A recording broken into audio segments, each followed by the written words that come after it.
আলফা স্বাধীনে অপহৰণ কৰা প্ৰকাশ চেত্ৰীৰ সন্ধানৰ দাবীত ভাই চেত্ৰীৰ শহুৰেকৰ ঘৰ ঘেৰাও স্থানীয় ৰাইজৰ। পৰেশ বৰুৱালৈ অপহৃত প্ৰকাশ চেত্ৰীৰ পত্নীৰ কাটৰ প্ৰাৰ্থনা স্বামীক ঘূৰাই দিয়ক। অসম অৰুণাচল প্ৰদেশৰ সীমান্তৰ জাগুন 10 মাইলৰ এটা ক্ৰেচাৰ মিলৰ পৰা এডল অস্ত্ৰধাৰী লোকে অপহৰণ কৰি নিছিল প্ৰকাশ চেত্ৰী নামৰ যুৱকজনক। জাগুনৰ ভাই চেত্ৰীৰ ক্ৰেচাৰ মিলৰ পৰা অপহৰণ কৰিছিল যুৱকজনক। আলফা স্বাধীনে যোৱা 18 ডিচেম্বৰত অপহৰণ কৰিছিল যুৱকজনক। বিগত 3টা মাহে সন্ধান নাই যুৱকজনৰ। আজি যুৱকজনৰ সন্ধানৰ দাবীত জাগুনৰ ভাই চেত্ৰীৰ ঘৰ ঘেৰাও কৰে প্ৰকাশ চেত্ৰীৰ পৰিয়ালৰ লগতে স্থানীয় ৰাইজে, যাৰ ফলত সৃষ্টি হয় এক উত্তপ্ত পৰিৱেশৰ।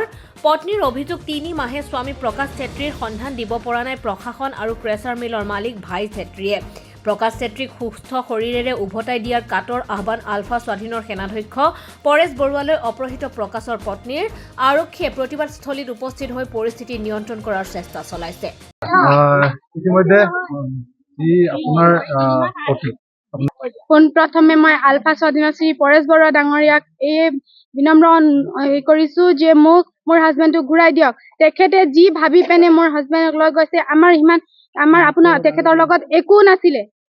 আমি নাজানো কেলে নিছে কি নিছে, এই মানুহটোৱে পঠাইছে নে নিধে আৰু তেখেতে যদি কয় আমি আনিছো, কিন্তু মোৰ কাৰণে এই মানুহটোৱেহে পঠাইছে। কেলে কি তেখেতে নিজৰ ফৰ্চুনাৰত বহাই মেলি মোৰ হাজবেণ্ডক নদী পাৰ কৰিছে। আপোনালোকৰ জৰিয়তেও তেখেতে কৈছিলে প্ৰথম দিনাখনে, যদি তেখেতে সুস্থ মানুহক এৰি পেনে মোৰ অসুস্থ হাজবেণ্ডক নিছে, তেখেতৰ মই হাত জোৰ কৰিছো মোৰ হাজবেণ্ডটোক ঘূৰাই দিয়ক। একদম মই হাত দুখন হেৰি কৰি মেলি মই তেখেতক ভগৱানৰ দৰ্জা দিলো। আজি 4 মাহ ধৰি মই কেনেকে মোৰ ছোৱালীজনীক লৈ পেনে বহিছো, এই মানুহটোৰ কাৰণে আজি মই এনেকে কান্দিব লগীয়া হৈছে। মই ৰাস্তাত ওলাই আহিছো, মোক মোৰ হাজবেণ্ড লাগিব। তেখেতে ইতিমধ্যে যি আপোনাৰ মহৰি বুলি জনা গৈছিল, আপোনাৰ যোৱা ডিচেম্বৰ 18 তাৰিখৰ দিনাখন আপোনাৰ মিলৰ পৰা এজন ল'ৰা উঠাই লৈ গৈছে কৃষ্ণ প্ৰসাদ চেত্ৰী। এতিয়া তেখেতৰ আজিলৈকে মুকলি কৰি দিয়া নাই আলফা স্বাধীনে। এই ক্ষেত্ৰতে আপুনি কেনে ধৰণৰ যুঁজা চলাইছে, যিহেতু আজি আপোনাৰ ঘৰলৈ ফুলবাৰীৰ সমস্ত মহিলা এই ক্ষেত্ৰত আপোনাৰ ইয়াত ধৰ্ণা দিবলৈ আহিছে? হয়, প্ৰথমতে মোৰ এই ঘৰ মোৰ নহয়, মোৰ হাউগুৰি ঘৰ হয়। মোৰতো লিডুত থাকোঁ আৰু এই সেইটো প্ৰক্ৰিয়াটো হয় যোগাযোগ হৈ আছে, তেনেকুৱা মাজত যোগাযোগ হোৱা নাছিলে। এতিয়া আমি যোগাযোগ কৰি আছোঁ, সম্ভৱ সোনকালে এসপ্তাহৰ ভিতৰত চেষ্টা চলাই আছোঁ ল'ৰাটো ঘূৰাই আনিবলৈ।